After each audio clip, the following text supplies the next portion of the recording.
બધાના ઘરોના પ્રશ્નોના મૂળમાં સ્ત્રીઓ જ છે. આપણી સિરિયલો પણ તમે જુઓ, બધા જ સંઘર્ષોનું કારણ એ લોકો છે.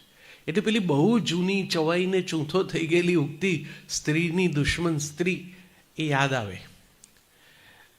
કેમ આવું થાય છે? હજુ આટલા આધુનિક સમાજની અંદર આવી મોડર્ન પરિવારોની કથાઓ કહેતી ટેલિવિઝન સિરિયલમાં પણ આપણે એમ લાગે કે આખો દિવસ એકમેકને પાડી નાખવાના પ્લાનિંગમાં મહિલાઓ આટલી બધી વ્યસ્ત કેવી રીતે રહી શકે?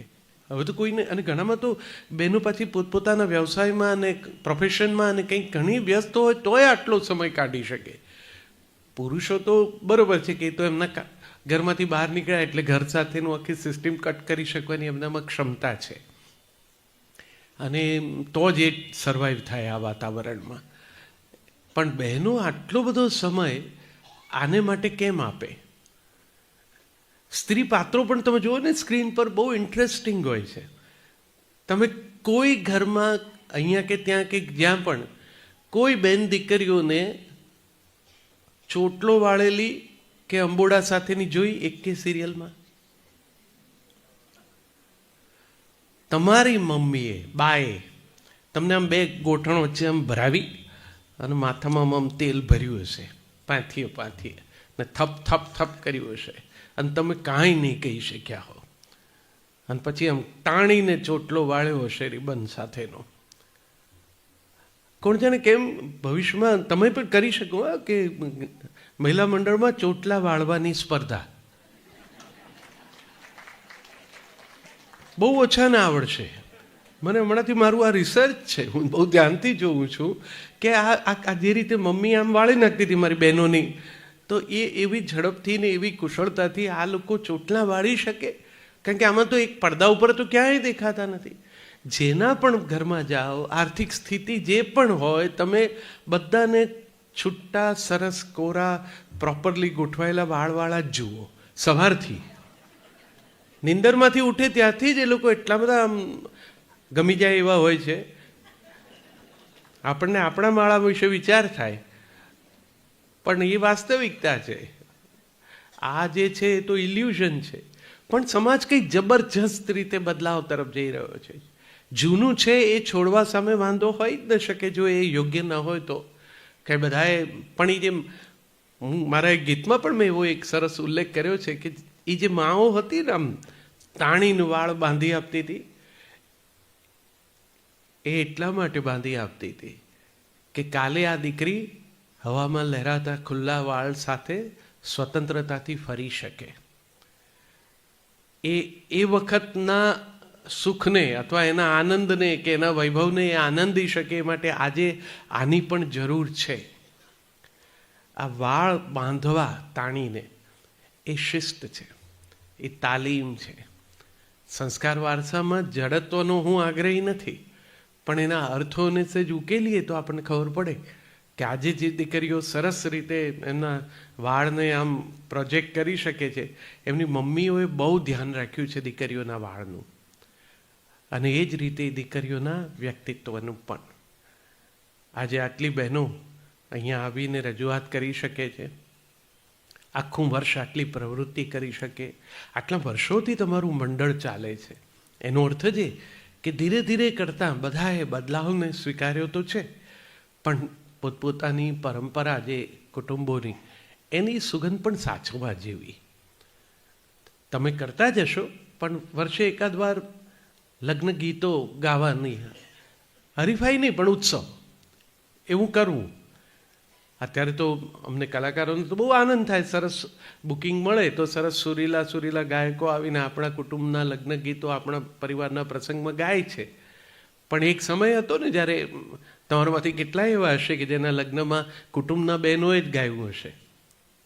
અને આપણે તો સૌરાષ્ટ્રમાં તો ફટાણાનો પણ એટલો જ આગ્રહ, એટલે જે કંઈ કહેવાનું બાકી રહ્યું હોય ત્યારે કહી દે ગાઈને, મોકળાશ, એનું કોઈ ખોટું ન લગાડે, બંને પક્ષને ખબર છે. તો આ બધું આપણું છે, હવે કોણ સાચવી શકે મહિલા સિવાય? એટલે જ એક મા જે સહ શિક્ષકની ગરજ સારે છે, એમાં મા કંઈક દરેકના જ પોતાના સંતાનોને ક ને એક ને એવું ઘૂંટાવે એવું એ રીતે શિક્ષણ એવું નથી હોતું. આ શિક્ષણ સંસ્કારનું, આપણી પરંપરાગત વાનગીઓનું. તમે પૂરણપોળી બનાવવાનું બધા માટે શક્ય નથી સાહેબ. એના માટે પેલી રેસીપીવાળાઓની મદદ લો તો પણ ના થાય. એ પડદા ઉપર જે દેખાય છે એવી ઘેર ન બને. અને ઘણી તો ન બનાવો તો જ સારું. હું તો અમારા ઘેર કહું છું કે બહેનોને, તમને બધાને એવી ટેવ હોય છે ને, હોટલમાં ગમે એટલું કરીને પતિ તમને લઈ ગયા હોય ને મજાના 2-4 માણસ કુટુંબ આખું જમવા બેઠા હોય, રાજી રાજી થઈને હોટલની ડીશ આવે સામે અને તરત જ ચર્ચા કરે એની રેસીપીની. આમાં છે ને એકચ્યુઅલી કંઈ હોતું નથી. આમાં તો આટલું આમ કરે ને પછી આનો વઘાર કરે ને આમ કરે એટલે આ તો આ થઈ જાય. પછી મારે કહેવું પડે કે થઈ જાય એની ખબર પડી જાય ને તો પણ બનાવતા નહીં, કારણ કે આના જેવું નહીં બને. કારણ કે એ જે ઉદારતાથી બધું કામનું નકામું અંદર નાખે છે એ તમારો હાથ નહીં ખુલે. તમે પછી તરત એને ડાયટ સાથે જોડીને એવું કંઈક બનાવો છો કે નથી એ ભાજી પાઉં પણ રહેતી કે નથી કંઈ રોટલી શાક પણ રહેતા. એટલે જ્યાં જે હોય એનો આનંદ એ પડદા ઉપર જોઈને લઈને, હું તો મારી થાળી 1-1.5 વાગે જમું તો સામે મૂકીને હોટલ આમ જ ખાઈ લઉં. જે પીરસ્યું છે એનો સ્વાદ ભૂલી જે સામે દેખાય છે એનો સ્વાદ માણી લઉં. પણ આપણી પરંપરાની જે વસ્તુઓ છે, વાનગીઓ છે, હવે કોઈને દિવાળીમાં મઠિયા બનાવવાનું ગમતું નથી. દીકરી તો એવું કહે, વહુવારું તો એવું કહે કે ના આ નથી. પણ જેણે બનાવ્યા હતા ક્યારેક એ પણ પાછી એમ કે આ કૂથાનું કામ છે, રહેવા દો, હવે તૈયાર મળે છે.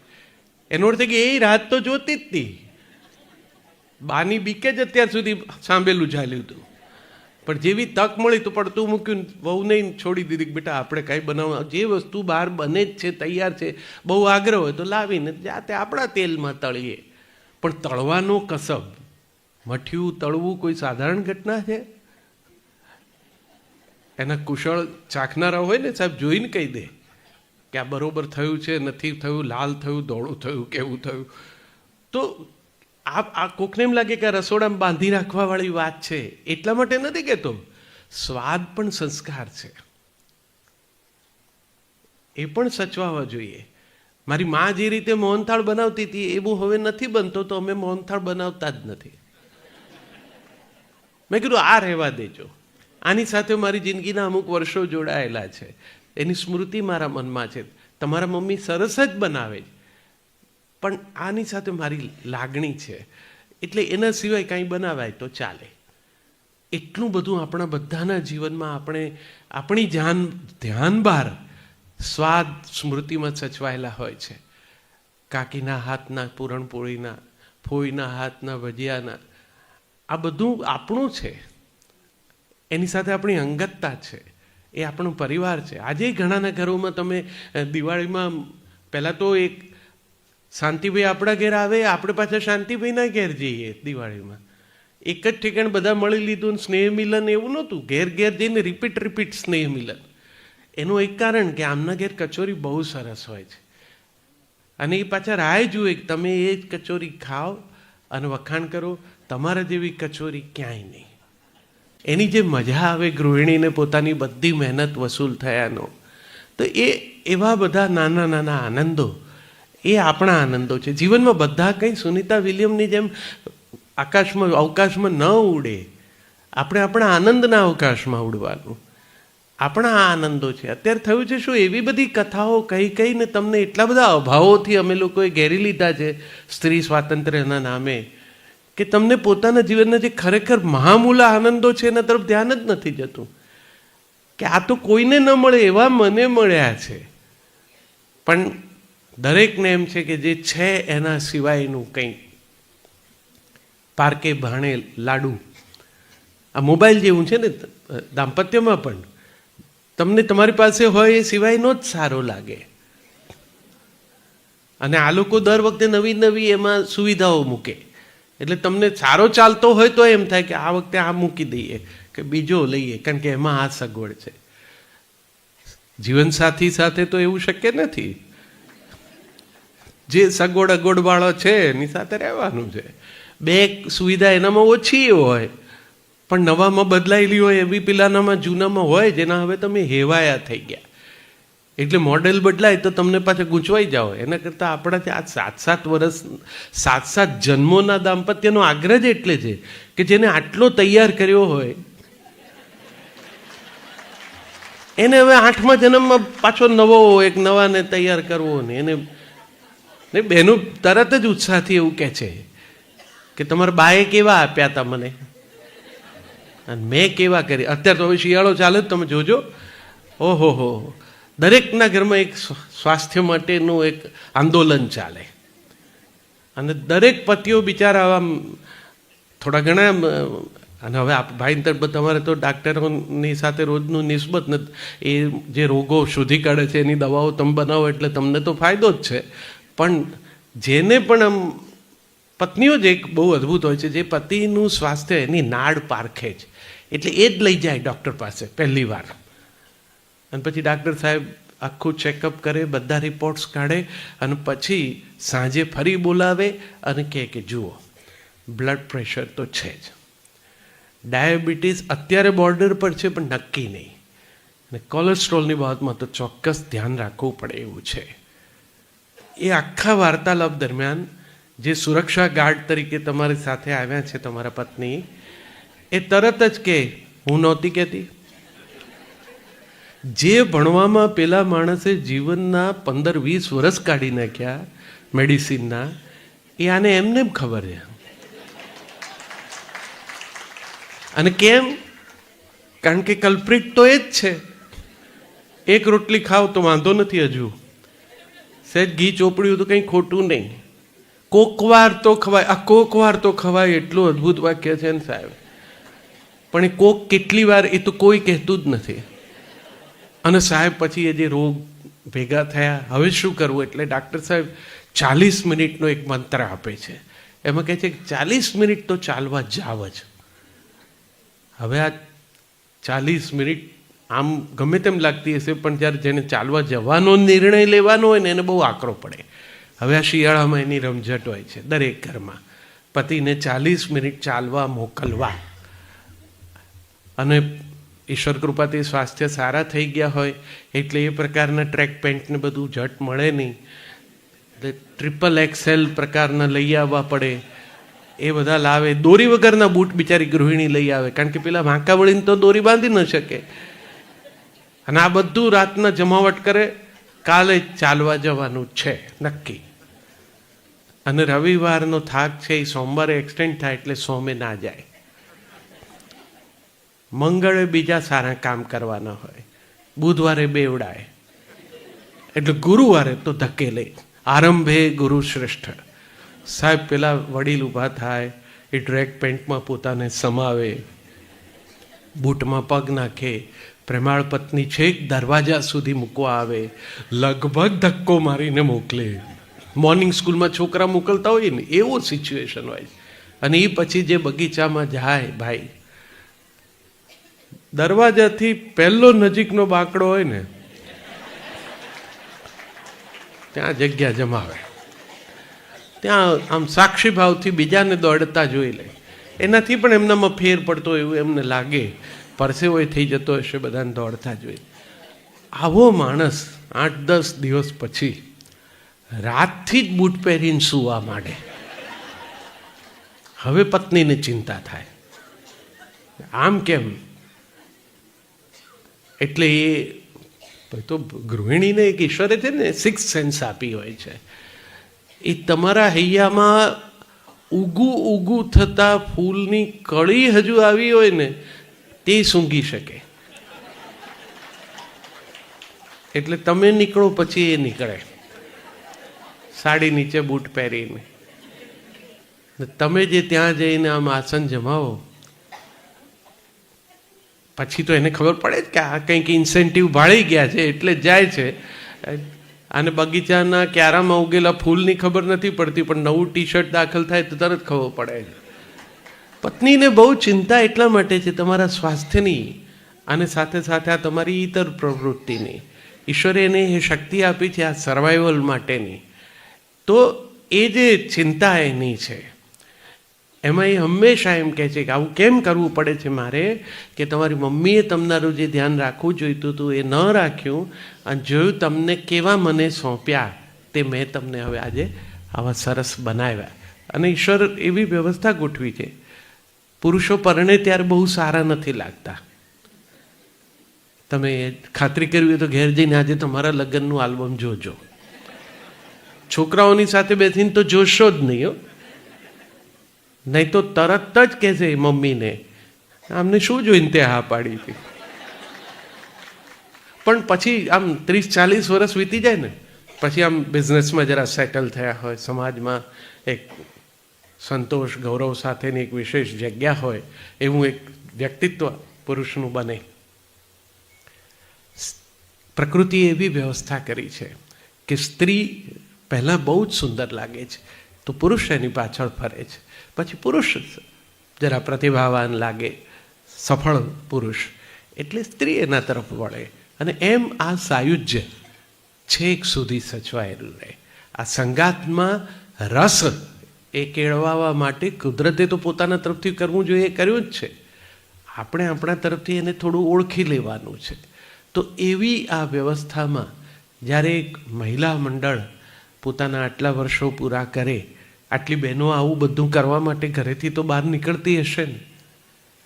હું એમ નથી કહેતો કે એમના વર એમને જવા દે છે, એ લોકો હવે જાય છે. અને જે લોકો એક જમાનામાં જવા નહોતા દેતા એ હવે એમને જતા જોઈને રાજી થાય છે કે ગયા. કારણ કે એ 3-4 કલાક એમને પુરુષ, આવું જ ઘોઘારી પુરુષ મંડળ એક બનાવો, એટલું સક્સેસફુલ થશે ને સાહેબ. તમે અહીંયા જશો ત્યાં સુધી એ લોકો ત્યાં જે આનંદથી બેસશે, ખાશે, પીશે, જે તમે ઘેર નહીં આપતા હો સ્વાસ્થ્યનું ધ્યાન રાખીને એ બધું જ ત્યાં ખાશે. બગીચામાં ચાલનારા કેટલા બધા તમે એવા જોયા હશે કે જેટલું બાળ્યું હોય એનાથી 3 ગણું કવર કરીને જ પાછા આવે. તો જીવનને ઉલ્લાસનું નામ છે. 24 કલાક ચિંતા કે ચીડિયાપણું તો પછી અરસપરસ રસ નહીં ટકે. આ ટુગેધરનેસના મહિમાની વાત છે. સાથે હોવું એટલે એકમેકના અસ્તિત્વ અને વ્યક્તિત્વ બંનેનો આદર કરતા શીખવું. બંને જુદા છે, એક સ્ત્રી અને પુરુષ બેઉ સ્વભાવથી, શરીરથી તદ્દન ભિન્ન છે. કોઈએ કોઈના જેવા થવાનું જ નથી, કોઈએ કોઈનો પડઘો નથી થવાનું, કોઈએ કોઈના પ્રતિબિંબ નથી થવાનું. બંને સાવ જુદા રહેવાનું છે. જુદા રહેશો તો અસમાન ધ્રુવો વચ્ચે આકર્ષણ રહેશે. સાવ એકમેકની એમાં ઢાળવાનો પ્રયત્ન કરો તો રસ નહીં ટકે. દરેકના વ્યક્તિત્વનો આદર. હવે તો કેટલા, આજ તો કમૂરતા બેસી જશે, પણ અત્યાર અને હવે તો કંઈ કમૂરતા કોઈ ગાંઠતું નથી, કારણ કે પરદેશથી આવતા હોય તો પછી એ જે કંઈ અનુકૂળતા હોય એમાં લગ્ન તો લેવાઈ જ જાય. હવે આ બધા જે સરસ સરસ પ્રસંગો ઉજવાય છે, દીકરીઓ પરણીને આવશે તમારા ઘેર, હા એ બધી દીકરીઓ આપણા ઘરની છે, એ કોકના ઘેર જશે. આજે ટુગેધરનેસમાં કોઈના જેવા થવાનો આગ્રહ કે કોઈ એવો કરે આઠાગ્રહ તો એના સારા પરિણામ નથી આવતા. હું ઘણીવાર મારી વાતમાં કહું છું, મારા એક ગીતનો પણ એ મુખડામાં છે.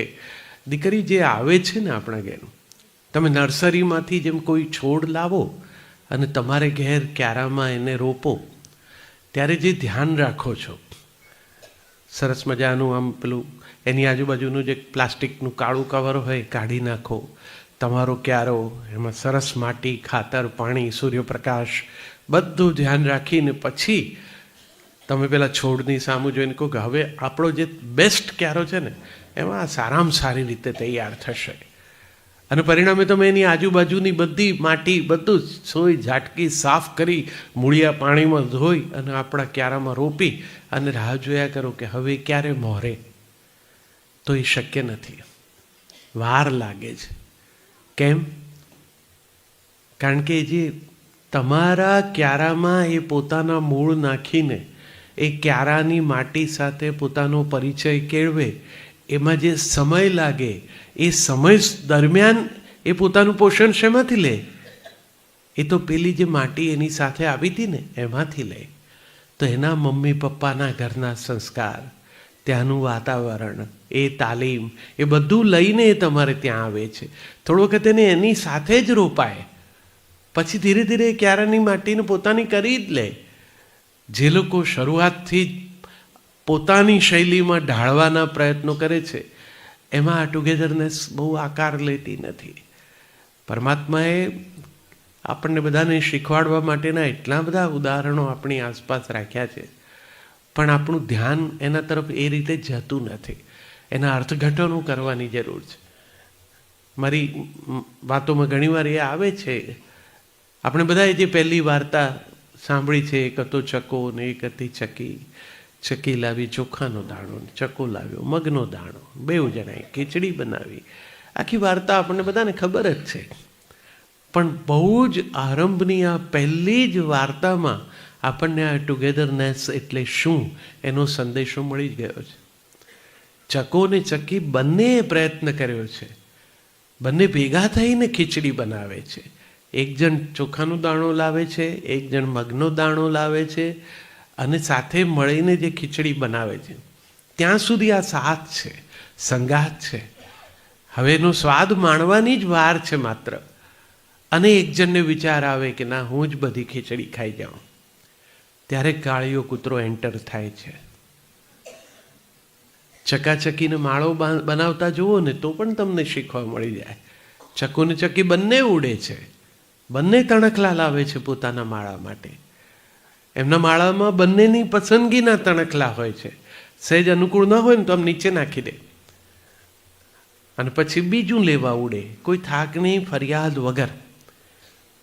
એટલે ચકાચકીના માળામાં એમના સંસારની શરૂઆત કરતી વખતે એમને ગ્રહ શાંતિ કે વાસ્તુ પૂજનની જરૂર નથી પડતી. આપણને પડે જ, અને એ પછી કેટલી શાંતિ રહે છે તો આપણે જ જાણીએ.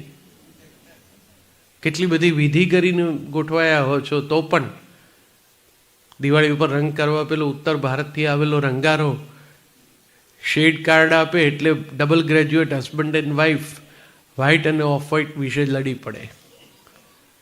એટલે જે રંગ વિશે સંમત નથી એ ઉમંગ વિશે શું સંમત થવાના હતા? ટુગેધરનેસ આ શીખવાડે છે. બંનેની પસંદગીનો અવકાશ હોવો જોઈએ. પણ હવે હું આટલું બધું કહું, પણ પછી તમે મને પૂછો કે માળો ગૂંથતા હોય એવું જોવું છે તો ક્યાં જોવાય? જેમના હજુ ઘોઘામાં ઘર હશે એમને ખબર હશે કે એ ઘરના જાળી, હવા આવવા જવા માટેના વેન્ટિલેશન્સ, એવામાંથી પંખીઓ ઘરમાં આવતા, આનો માળો બનાવતા ઘરમાં, આપણા ઘરમાં. ક્યાં બનાવતા હશે માળો?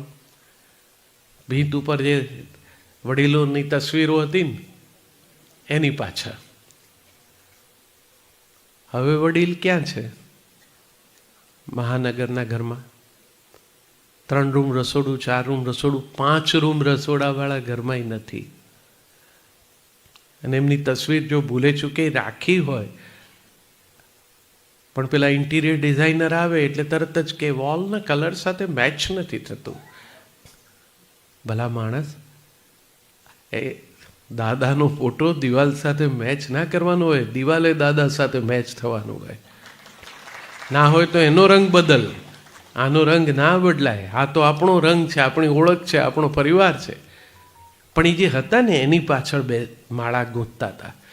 મકાન માટે ક્રિયાપદ છે બાંધવું, માળા માટે ક્રિયાપદ છે ગૂંથવું. બંને વચ્ચે ફેર છે. બંધાય ગંધાય, ગૂંથાય ટકી જાય. આપણે ગૂંથવાનું છે, આપણું પરસ્પર હોવું. તો એવો સરસ સંસાર તો જીવન તો જીવવા જેવું છે, આનંદનો જ વિષય છે. ઈશ્વરે ક્યાંય એવો કોઈ ભાવ જ નથી મૂક્યો કે જેને કારણે સંઘર્ષ થાય કે કટુતાનું સર્જન થાય. ભગવાન પાસે તમે કંઈ પણ પ્રાર્થના કરો, ઈશ્વરને એક જ શબ્દ આવડે છે, તથાસ્તુ. એક જ આશીર્વાદ, એક આટલો જ શબ્દ એના શબ્દકોશમાં છે. 2 બિઝનેસ પાર્ટનર જોડે જઈને દેરાસરમાં ભગવાનની સામે હાથ જોડીને ઊભા રહ્યો અને પ્રાર્થના કરો, કંઈક એવો ચમત્કાર થાય કે 2 જણની પ્રાર્થના જોરથી સંભળાય તો સાહેબ બીજા દિવસે ધંધો તૂટી જાય. જોડે ગયેલા બે ભાગીદાર પણ હાથ જોડીને જે માગે છે એ પોતાના માટે વધારે એ જ માગે છે. અને ઈશ્વર તો બંનેને કહે છે તથાસ્તુ. હવે આપણો વિવેક છે કે એમાંથી કયા તથાસ્તુનો આપણે સફળતાપૂર્વક અમલ કરવો. સંસારમાં સાથે હોવું એનાથી વધારે ઉત્તમ શું? મારા એક ગીતમાં મેં લખ્યું છે, સંગાથે સુખ શોધીએ રચીએ એક હુંફાળો માળો. હવે મને એ પણ એનાથી આગળ સમજાવ્યું છે કે સંગાથે સુખ શોધીએ. સુખ શોધવાની વસ્તુ છે. સુખ એમનેમ તો નથી મળતું, પણ એ એટલું બધું કંઈ અકલ્પ્ય કે મળે જ નહીં એવું અદૃશ્ય નથી. સાવ આમ હાથવગું હોય છે, નાની નાની વાતોમાં હોય છે. પણ આપણી જે વ્યસ્તતા છે ને એમાં આપણને એના તરફ ધ્યાન નથી જતું. ઈશ્વરે તો આખી થાળી પીરસીને બાજુમાં સુખ મૂક્યું જ છે વાટકીમાં, પણ તમારું એ તરફ ધ્યાન નથી. તમારું પેલા બધામાં જે કષાયો છે, જે પીડાઓ છે, જે વાંધા વચકા છે એમાં જ છે. દાળ ખારી બની તરત જમતી વખતે મોઢું વાંકું થઈ જાય. કોઈ વિચાર નથી કરતા. અમે મને ઘણા પૂછે, કવિ તમે એમ બહુ આમ આટલું બધું પ્રેમનું, બેન કે છે એમ લવ ગુરુ જેવું અમે બધું ભાષણ ઠોકીએ, તો કે તમારે તો ઘરમાં કંઈ વાંધો થતો જ નહીં હોય ને, આવું સરસ રીતે બધું સમજો જ, બધું વિચારો, આવું બોલો મીઠું. પછી મેં કહ્યું એવું ન હોય ભલા માણસ. દાળ ખારી થાય તો અમને ગુસ્સો આવે જ, અમને એમ થાય કે આવી ખારી. પણ પછી અમે જ્યાં જુદા પડીએ છીએ ત્યાં એટલા જ પૂરતા કે અમે એમ વિચારીએ છીએ કે કેમ ખારી થઈ હશે. ખારી દાળ બનાવવાનું તો એને મન નહીં જ હોય, થઈ ગઈ છે તો ઘણા કારણ હોઈ શકે. સવારના એનું ધ્યાન ક્યાંક બીજે હોય, પિયરથી કંઈક સંદેશો આવ્યો હોય, એના પપ્પાની તબિયત ના સારી હોય, વયને કારણે એનો પોતાનો હાથ સહેજ ધ્રુજતો હોય, અથવા તો મીઠું જ હવે વધારે ખારું આવે છે. ઘણી બહેનો કહે છે ને મીઠું વધારે ખારું આવે છે હમણાંથી, એ શક્યતા છે. અને એટલું જ કરવાનું હોય છે ને, આપણી દાળમાં બાજુમાં પડેલા પ્યાલામાંથી સહેજ પાણી ઉમેરી દેવાનું, સરખું થઈ જાય. બસ આ પાણીનો પ્યાલો વાણી અને વર્તન અને વ્યવહારમાં પણ પાસે રાખો. જ્યાં પણ એમ લાગે કે ખારાશ જેવું છે તે સહેજ આપણા તરફથી ઉમેરી દેવો. આપોઆપ કટુતા ખારાશ દૂર થઈ જશે. અને પછી એ પણ ચાખશે એટલે નહીં, ખબર તો પડશે જ ને કે ખારી છે. એટલે એ પણ સાંજે ઓફિસથી તમે આવો ત્યારે કહેશે કે તમે સવારે કહ્યું નહીં કે દાળ ખારી હતી. એટલામાં જ પ્રેમ રોજે રોજ કંઈ એમ બીજી ત્રીજી રીતે વૃદ્ધિ ન પામે. ઘણા લોકો વાતોમાં એવું કે તમે હવે મને પહેલાં જેટલો પ્રેમ નથી કરતા. હવે આ પહેલાં જેવો એટલે કેટલો એનું માપ કોઈને ખબર નથી. તમને પોતાને પણ બે માણસને નથી ખબર. તમે પણ જો એવું પૂછો એમને કે એટલે એમ કે પહેલાં જેવું એટલે હું શું કરું, તો તમને એવું લાગે કે પહેલાં જેટલો હોય ના, એટલે એમ નહીં, પણ આમ એટલે એવું અમને લાગે છે કે એમ પહેલાં જેટલો નથી કરતા. પહેલાં જેવો પહેલાં જેટલો પ્રેમને માટે હતો ક્રિયાપદ જ નથી, છે જ ક્રિયાપદ છે. ઘણા એમ કે ને કે આમની સાથે મારે પહેલાં પ્રેમ હતો, તો સમજવું કે ત્યારે એ નહોતો. પ્રેમ હોય એટલે હોય. તમે જે વાત કરો છો એના ઉપરની માલિકીની વાત કરો છો. અને માલિકી તો પ્રેમના બે જ દુશ્મન છે, પોઝેશન અને પોઝિશન. આ બેમાં તમે પડો, અટવાઓ. તમારો હું એને તો ભૂલો. પ્રેમનું પહેલું નામ જ હું ઓગાળવું. હું અને તું એ બે એકાક્ષરી છે. એ બે ભેગા થાય ને એટલે અમે નામનો બે અક્ષરનો શબ્દ બને. અને ઘર એ બે અક્ષરનો બનેલો છે. તમારે આ હું ને તુંમાંથી અમે થવાનું છે. અને એમાં બંને પોતાના હુંને ઓગાળવાના છે. એ ન ફાવે તો એટલા બધા વિસ્તારવાના છે કે એની બહાર કશું ન રહે. બધું આપણું જ છે એવું જ લાગે, તોય સંઘર્ષ ટળે. નવી પેઢીની ઘણી વસ્તુઓ આપણને આમ થોડીક ઈર્ષ્યા થાય. આ છોકરાઓ તો એવા સરસ ઉત્સવો શોધી લાવ્યા છે. આપણને જે બહુ અનુકૂળતા ન આવી, અને આમ હું તને ચાહું છું હું આમાંથી બેઠેલા એમાંથી કેટલાય કીધું હશે પોતાના ઘરવાળાને. હવે આ દાંપત્યના જે લોકોના 20-25 વર્ષનો આંટો થઈ ગયો છે એ લોકો વિચારો કે આમણે મને ક્યારે એવું કીધું. પતિએ પત્નીને ને પત્નીએ પતિને પણ હું તમને ચાહું છું. આ છોકરાઓ બહુ મસ્ત તરત કહી દે આઈ love you. I love you છે ને એ મંત્ર વાક્ય છે, એ એમને ન બોલાય, બહુ સાધનાને અંતે બોલાય. આપણે આ લોકો શરૂઆતમાં કહી દે છે. આ તો 20-25 વર્ષને અંતે રિયલાઇઝેશનનું વાક્ય છે કે આપણે આટલા વર્ષો વીત્યા જે રીતે એકમેકની સાથે જીવતા જીવતા એ પછી હવે એવું લાગે છે કે સિદ્ધ થયું છે કે હું તમને ચાહું છું. આઈ લવ યુમાં આઈ કેપિટલ છે, પહેલો જ છે, એ ભૂલાતો નથી જ. અને જેને કહો છો એ યુ તો આખા વાક્યમાં છેલ્લે છે, પણ એની વચ્ચે પેલો લવ છે, એ આઈ અને યુને જોડી રાખે છે. એ જ પ્રેમમાં બે વ્યક્તિઓ વચ્ચેનો સાચો સેતુ છે, જીવનનો એ જ હેતુ પણ છે. તો એવું આઈ લવ યુ કદાચ હમણાં આપણે ન કીધું હોય ને એ લોકો રોજ કે હવે તો તમારે ત્યાં કદાચ પેલા દેશ વિદેશથી બધા કુટુંબીજનો આવશે, બધા બહુ યાયાવર પંખીઓ લગભગ આ ગાળામાં જ ઉતરે છે અહીંયા, માઇગ્રેટરી બર્ડ્સની બધા આપણા કુટુંબીજનો છે, હૂંફ શોધવા આવે છે. ઘણા એમ કહે છે ને કે ત્યાં ઠંડી બહુ હોય છે, ઠંડી માટે નથી આવતા, એ હૂંફ શોધવા આવે છે જે અહીંયા રહી ગઈ છે અને આપણી સાથે હોય એ દરમિયાન એ માણે એવું આપણે આપણા તરફથી ભરપૂર કરવું જોઈએ. પણ એને બદલે આપણી દશા શું થાય છે ઘરે, એ લોકો બે જણા અંદર અંદર જે રીતે વર્તે ને એ જોઈને આપણને આમ કોણી મારીને કહે જુઓ. હવે આપણે રોજના સંબંધમાં આવું બધું, એ લોકો કંઈક કમાલ હોય છે, એટલા પ્રેમથી એકબીજાને ગમે એટલા વર્ષો થયા હોય તો વ્યક્ત થતા હોય છે ને. એક તો હમણાં ત્યાં પેલું બેબી બહુ ચાલ્યું. મને એમ થાય કે બેબી, આપણે સાદા અંગ્રેજીમાં ભણેલા એટલે આપણને બેબી એટલે દીકરી એમ થાય, પણ પછી ખબર પડી કે બેબી એટલે તો કોઈ પણ બાળક થાય. પણ હવે પત્ની ને પતિ એકબીજાને બેબી બેબી કરે ને એ તો સમજતા વારે લાગે. પણ આ લોકો બહુ સરસ રીતે વ્યક્ત થાય એકબીજાને, જાનું ડિયર ને એવું બધું ખૂબ કહે. જમતી વખતે પણ એકબીજાની સાથે બહાર નીકળે ત્યારે પણ એટલું આમ કેરફુલી આમ સરસ રીતે સાથે ને સાથે હોય.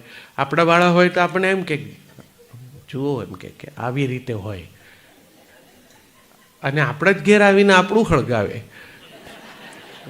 આપણને એમ થાય કે આપણે આવું કર્યું નહીં, કરવા જેવું તો હતું જ પણ હવે ન થયું ને હવે આ પાકે ગળે ક્યાં કાંઠા ચડશે.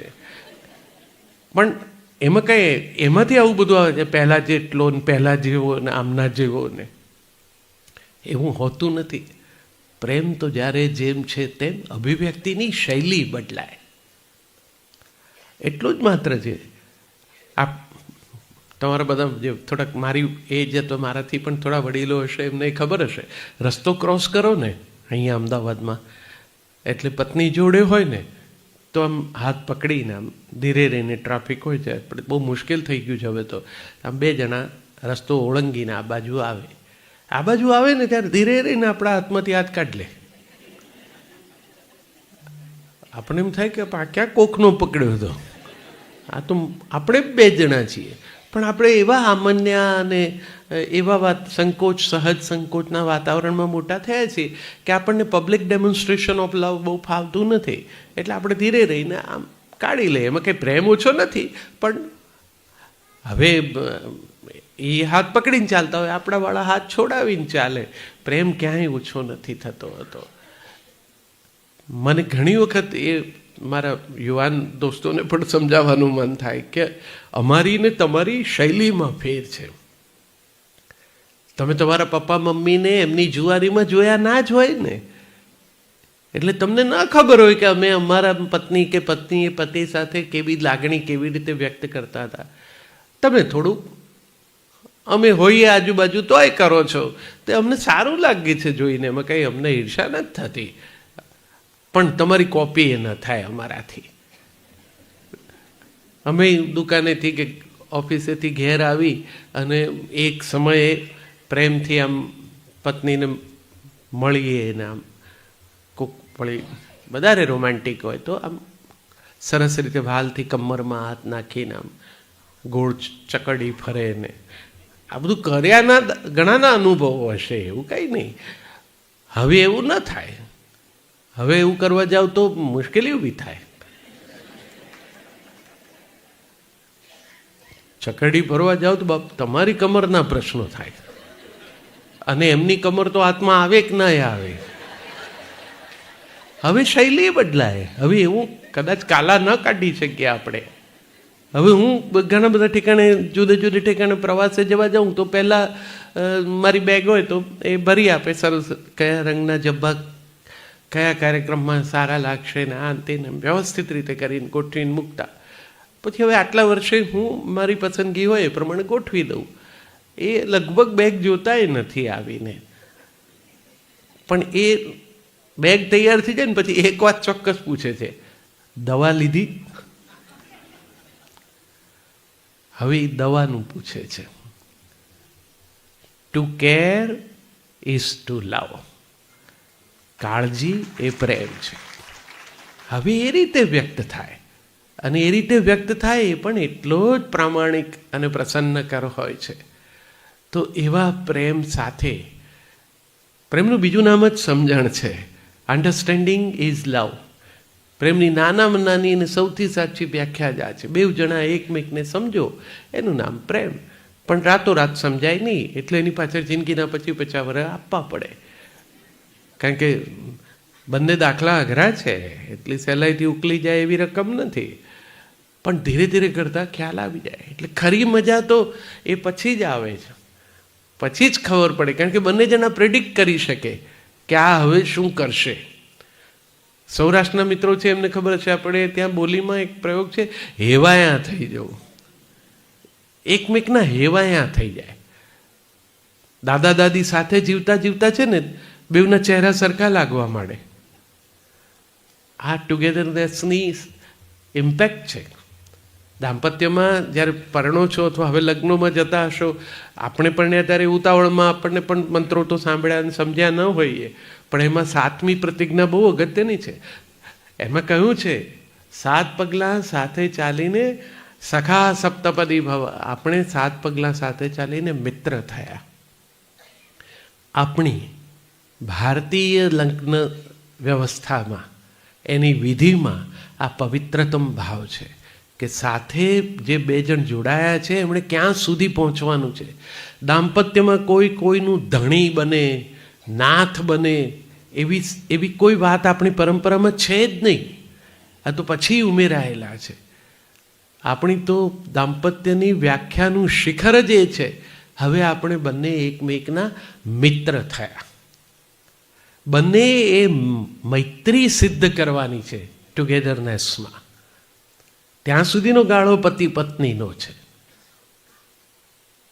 પ્રેમ કરતાં પણ વધારે ઊંચું શિખર છે મૈત્રીનું. પ્રેમી તો એવું કહે છે કે તને જરૂર પડે એટલે મને સાથ કરજે, હું આવી જઈશ. મિત્ર તો કહેતો પણ નથી. એના મનમાં અને તમારા મનમાં એ શ્રદ્ધા છે, જરૂર પડશે તો એ બાજુમાં હશે જ. એ મૈત્રી એ સિદ્ધ કરવાની છે બંને સાથે મળીને. એવી મૈત્રી એક રાતમાં ન સિદ્ધ થાય, જીવતા જીવતા આવડે અને એના પ્રયોગો કરતા રહેવા.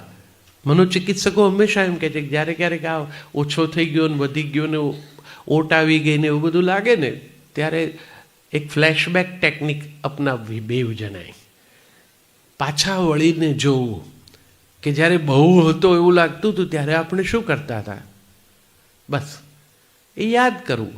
શક્ય હોય તો એને જેટલી માત્રામાં અમલમાં મૂકી શકાય એમ અમલમાં મૂકવું. લુકિંગ બેક એ બહુ અગત્યનું છે જીવન જીવતા જીવતા.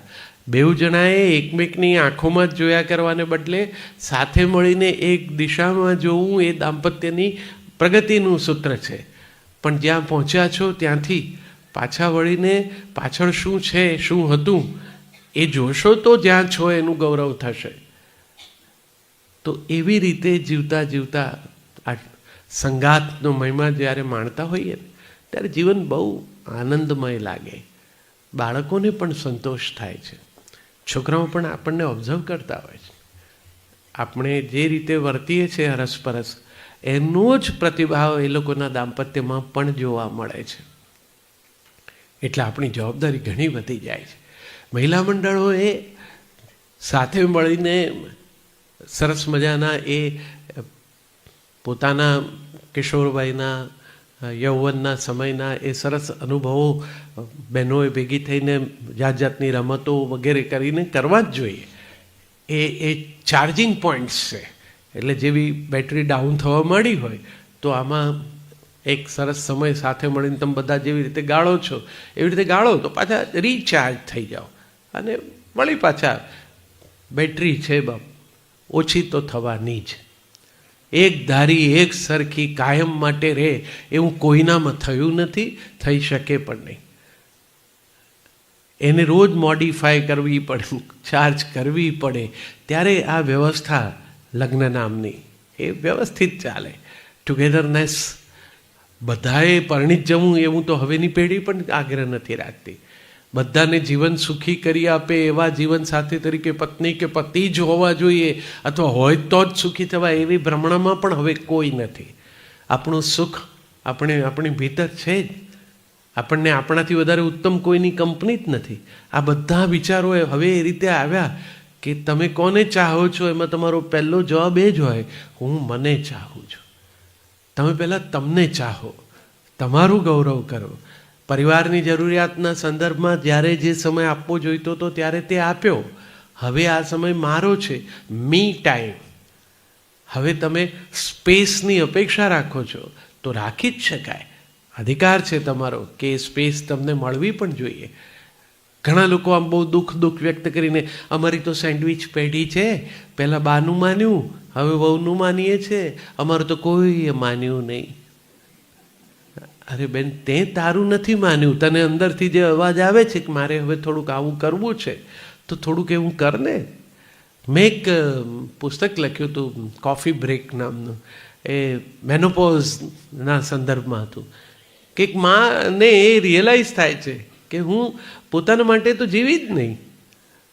એટલે એક દિવસે બહુ બીજી માથાકૂટ કર્યા વગર આમ ચાલી જાય છે પોતાના પિયર. પણ આમાં ક્યાંય બળવો કરવો, ઘર છોડી દેવું, છોકરાઓને વરને દેખાડી દેવું એવું કોઈ ભાવ જ નથી. પ્રસન્ન છે, પપ્પાના ઘેર ગઈ છે પણ પપ્પા મમ્મી નથી, ભાઈ ભાભી છે ને બહુ કન્સિડરેટ છે. એટલે કોઈ એમને એવું નથી પૂછતું બેનને કે કેમ આવી નણંદ કે ભાભીને, એવા સંઘર્ષ પણ નથી. પણ ધીરે ધીરે ત્યાં રહ્યા એને ખબર પડે છે કે હવે અહીંયા મેં જ્યારે હું અહીં હતી ત્યારે જે હતું એવું હવે અહીંયા નથી. મમ્મીનો કબાટ હું ખોલીને ફરી ગોઠવું તેમાં છેલ્લું ખાનું ભાભીએ હજુ મમ્મી જેમ રાખતી હતી એવું જ રાખ્યું છે, પણ બાકીનું ખાનું બદલાયું છે. હવે પડોશમાં જે રહેતા હતા એ બેન નથી, હવે બીજે રહેવા ગયા છે. કેટલું બધું બદલાય. હવે એમાં આપણને એક થોડોક કોફી બ્રેક લઈ અને મજા કરી લેવાય, પાછી બેક ટુ હોમ. કારણ કે અંતે પેલું જ મારું છે. હવે પપ્પાના ઘેર રહી એના કરતાં વધારે વર્ષો તો હવે અહીંયા રહી છું, તો એ મારી રાજધાની છે, એ કંઈ છોડાય. કે જીવનમાં એક નાનકડો કોફી બ્રેક લઈ ફ્રેશ થઈ પાછા બેક ટુ રૂટીન. રૂટીન તો દરેકના ભાગ્યમાં લખ્યું જ છે. આવી સોમવારની રવિવારની એકાદ સવાર આવી પ્રસન્ન હોય, પણ રોજે જ આ રીતે આપણે બધા ન મળી શકીએ. પણ આજે જ્યારે મળ્યા છો અને જે લોકો 2 જણા આવ્યા છે એ લોકો તો સવિશેષ, એકલા આવ્યા હો તે પણ તમે એક પ્રયોગ કરજો. આજે સાંજથી એવું સંકલ્પ કરી લો કે સોમવારથી આપણે 2 જણા એકબીજા સાથે આખા અઠવાડિયામાં શું વાત કરી એની નોંધ રાખવી. અને હવે આવતા રવિવારે સાંજે આવતા શનિવારે સાંજે મળજો, નકર હું ટેલી કરશો ત્યારે રવિવાર બગડશે. પણ તમે જોજો કે તમે એકબીજા જોડે શું વાત કરો છો. પ્રેમ કરીને પણ પરણ્યા હશે કેટલાકને અત્યારે પણ ખૂબ પ્રેમ હશે. પ્રેમ હોય એવા પ્રસન્ન દાંપત્યમાં પણ આ જ મુદ્દો છે. તમે વિચાર કરશો ને, લખશો ને, ત્યાં તમને ખબર પડશે કે આપણે આ વાતો કરી. શું જમશો, ક્યારે આવશો, છોકરાઓને મોડું થશે, બાપાની તબિયત કેમ છે. પછી વિચાર આવે કે આખા અઠવાડિયામાં જે વાક્યોની આપલે કરી એ વાક્યો માટે આપણે પરણ્યા હતા? આ તો પોલ પરે પૂછાય એવું હતું. આને માટે જોડે રહ્યા? આ તો હોવા જ જોઈએ, આ વાક્યોનો વાંધો નથી. પણ જે વાતો આપણે કરવી છે, અથવા તો જે વાતો ન કરીને પણ મૌનમાં પણ જે બોલવું છે એકમેકની સાથે. તમારે ઘેર હિંચકો ના હોય ને તો નખાવી દેજો. હિંચકો બહુ અદ્ભુત વસ્તુ છે. હિંચકો એટલો રાખજો, એક જ જણ બેસે એવો નહીં. 2 જણા સમાય એવડો રાખજો. પણ 2 જણા સાંજે હિંચકે બેસજો. રોજ ના અનુકૂળ આવે તો 2-3 દિવસે બેસજો, પણ બેસજો. જોજો બેમાંથી એક જ જણ છે ને આમ ધીરે રહીને ઠેસ મારીને હલાવશે, ને બીજાને વિશ્વાસ હશે કે આ કરશે એટલે હિંચકો ખવાશે, અને એમ હિંચકા ખાજો. વાતો કરો તો ઠીક છે, ન કરો તોય વાંધો નથી. ચા પીતા હો તો ચા પીજો. રોજ ચા પીતા હોય તો ના પીતા કોફી પીજો. કોફી બહુ સારી, કોફી પીએ બહુ મજા આવે 2 જણને. કોફી બહુ કુશળતા માગે છે. ચા ગમે તેની બનાવેલી પી જવાય, કોફી ગમે ત્યાં ન પીવાય. એટલે 2 જણા કોફી પીજો. વાત કરો તો ઠીક, ન કરો તો ઠીક. પણ આપણી પાસે એકમેકની પાસે બેસવાનો સમય નથી.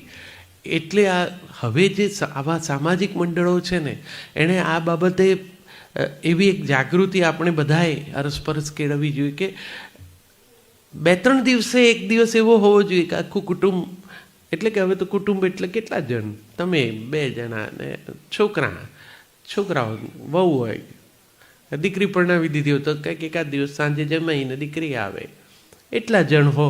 શક્ય હોય તો બધા સાથે બેસો, સાથે જમો. એવું તો હું કહેતો નથી, કારણ કે જમવાનું ટેસ્ટ બધાનું જુદો હોય ને, ફાવે ને ન ફાવે. કેટલીક વખત તો એ જ મુદ્દે લડી પડે છે. એટલે એમાં કંઈ ન કરતા, પણ ભેગા થઈને વાતો કરીએ. આ ટુગેધરનેસ હવેના સમાજમાં બહુ જરૂરી છે. અને આ પ્રકારના મંડળો એ આ ટુગેધરનેસનો પાયો છે. આ તમને બધાને એકમેકની સાથે રાખે છે. જે તમે એકમેકનો હાથ પકડીને જે ગાયું ને, હમ હોંગે સાથ સાથ, આ સાથે હોવાવાળી વાત છે. અને આ બહેનો બીજી જે એમાં નથી પણ સાથે સામે છે, એ બધા જ છો તમે. 1-2 જણા હાથ મેળવે છે ને આમ, ત્યારે 2 પરિવારોની પરંપરાઓ, એમના ઘરના પ્રશ્નો, એમની ઘરની સમસ્યાઓ, એમના ઘરની પ્રસન્નતાઓ, બધું આ નસમાંથી નીકળી આ નસમાં આવી આમ દોડીને આમ જાય છે. એટલે કે બધું બધાનું થઈ જાય છે. એટલે કે આપણે બધા એકમેકની સાથે છીએ, સુખમાં દુઃખમાં. મંડળો કેવળ પ્રસન્નતાનો જ ઉત્સવ કરે છે એવું નથી, સમસ્યાઓ ઉકેલવા માટે પણ એકમેકની સાથે છે. અને હવે તો સૌથી વધુ એની જરૂર પડવાની છે મનોચિકિત્સાના ક્ષેત્રમાં, કે જે લોકો એકમેકને માટે આ પ્રકારના ગાઈડન્સ પૂરા પાડે. પહેલાં તો પાણી ભરવા માટેના પનઘટ હતા, તો બહેનો ત્યાં જતી, બેડા ભરાય ને હૈયા ઉલેચાય, વાતો થઈ, જરા હળવાશ થઈ જાય, પછી પાછા બેડું લઈને ઘેર પહોંચી જાય. હવે એવા સ્થાન નથી. આ મંડળો એનું કામ કરે, થોડુંક હળવા થવાનું, મોકળા થવાનું, ખુલવાનું. કેટલા બધા સ્ટ્રેસ રિલેટેડ ઇશ્યુઝ આપણી પાસે છે. એની દવાઓ મોંઘી ખાવી જોઈએ, બનાવો એટલે મને એનો વાંધો નથી. પણ એને બદલે આ ફ્રી ઓફ ચાર્જ જે આ પ્રકારના ગેધરિંગ છે, એ કેટલા ઉપયોગી છે એ તમને પણ નહીં ખબર પડે. ખાલી તમે એમાં હો ને દિવસ પસાર થાય ત્યારે તમને ખબર પડે કે આજે હું ચાર્જ થઈને પાછી આવી. તો મને સવારના તમારી સાથે એ અંગે વાત કરવાની તક મળી. મારી મોટાભાગે હવે આવા પ્રકારની સોશિયલ કન્સર્નની જ વાત હોય છે. મારી એ જ ચિંતા છે. હું કુટુંબોને તૂટતા જોઉં છું. લગ્ન નામની એ જે વ્યવસ્થા છે એના પ્રત્યે શ્રદ્ધા ડગી ગઈ છે. કેટલા બધા પરિવારમાં દીકરા દીકરીઓ પરણવાનું ઠેલે છે. કેટલી બધી દીકરીઓ, દીકરાની વહુઓ સંતાનના જન્મને પણ અવોઇડ કરે છે. કેન્દ્રમાં પોતે એવી રીતે જીવવાની હવે સૌને ટેવ પડી ગઈ છે. ત્યારે આ ફેમિલી નામની આખી જે વ્યવસ્થા છે જે સૌથી વધુ જરૂરી છે ટકી રહેવા માટે, એ હૂંફ માટે, એની સામેના પ્રશ્નો જોઈને મને બહુ ચિંતા થાય. એટલે હવે હું ક્યારેક સામાજિક મેળાવડા હોય ત્યાં જઈને જુદી જુદી જ્ઞાતિના પણ એમના પ્રશ્નો હોય પણ હું વાત કરવાનું પસંદ કરું છું કે આપણે બધાએ આ વિશે જાગૃત થવાની જરૂર છે. નહીં તો ઘણીવાર એવું થાય કે આપણે કોકના લગ્નમાં ગયા હોઈએ, ચાંદલો કરીને ઘેર પાછા આવ્યા હોઈએ, એના ઘેર રબડી બરોબર સારી નહોતી કે કઢી સારી હતી એની ચર્ચા કરતા હોઈએ, ત્યારે એ 2 જણા ખાધા ખોરાકીનો આંકડો નક્કી કરતા હોય. બહુ જલ્દી હવે જા હું નથી રમતો, જા હું નથી રમતી કરીને ઉઠી જવાની વૃત્તિ છે. અને હવે સમજાવે એ માટે કોઈ એ વડીલોને આસપાસ રાખ્યા નથી, ફોટામાંય નથી રાખતા, તો ઘરમાં તો કોણ રાખે? દશા બહુ બહુ ખરાબ છે. આ વડીલોની જે મૂંઝવણ છે એ તો જે વડીલ છે એમને ખબર પડે છે કે એક જમાનામાં જેની ધાક હોય, જે ઘરના મુખ્ય દિવાનખંડમાં હિંચકા ઉપર ઝૂલતા ઝૂલતા જતા આવતા હોય, એ બધાએ એને જવાબ આપવા પડે. બહાર ઓટલા પર બજર ઘસતા બેઠા હોય તો આખી ગળીના બધા દીકરીઓએ જતા આવતા કહેવું પડે. બા પૂછે તો કેમ અલી ક્યાં જાય છે? તો એવરીબડી ઇઝ આન્સરેબલ. એમાં કંઈ કોઈ જોહુકમી નહોતી, આ બધા પરોવાયેલા હતા. આપણામાંથી કેટલા બધાનું આપણા મા બાપને કારણે થયું છે. દીકરીવાળાએ ઘેર આવીને કે દીકરાવાળાએ ત્યાં જઈને એકમેકના દાદા દાદીને મળ્યા છે. આમના ઘરમાં અપાય, આમના ઘરની લેવાય. એ શાક કોની છે? એ તો પેલા જે ડોહા બેઠા છે હિંચકા ઉપર એની છે. પણ એ તો હવે દિવાનખંડમાંથી હિંચકા છૂટી ગયા. દાદા ખસતા ખસતા છે એક સ્ટોર રૂમમાં જતા રહ્યા. એમની જરૂર ક્યારે પડે? જ્યારે આવો કંઈક પ્રસંગ હોય ત્યારે જડી ઝાપટીને બહાર લાવીને આગળ બેસાડે બેઉને.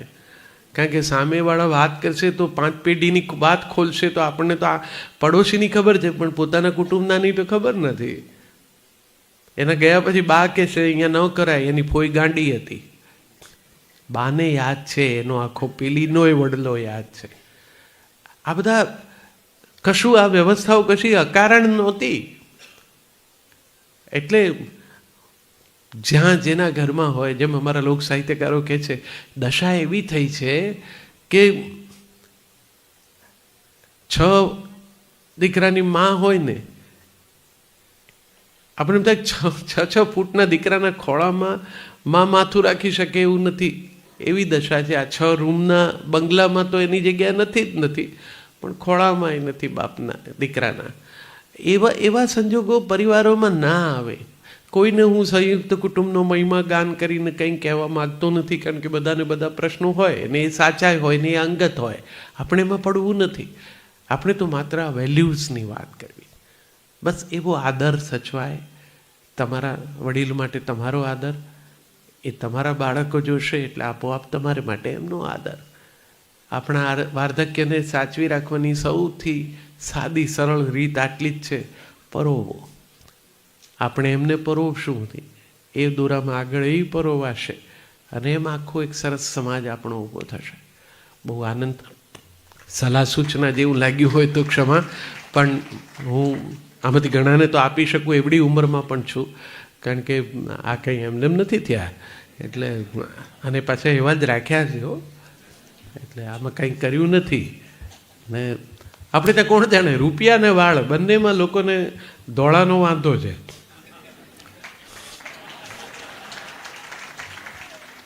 પણ આ હોય ને તો બહુ નિરાંત છે. તમારે કાંઈ પેલી લગાડો ડાઈ અને પછી આમ વરસાદમાં નીકળો અને કંપનીની એ બેચનો માલ જ ખરાબ નીકળ્યો હોય તો શું હાલત થાય? ઘણા લોકોને વાર્ધક્યનો એટલો બધો વાંધો હોય. ગરડા શબ્દ ખોટો છે, વૃદ્ધ શબ્દ સાચો છે. વૃદ્ધ એટલે સમૃદ્ધ, જેની પાસે અનુભવ છે. વધવું, વિસ્તરવું, વિકસવું, વિલસવું ને વિરમવું, આટલી જ ઘટના છે. તો એનું ગૌરવ કેમ ન થાય?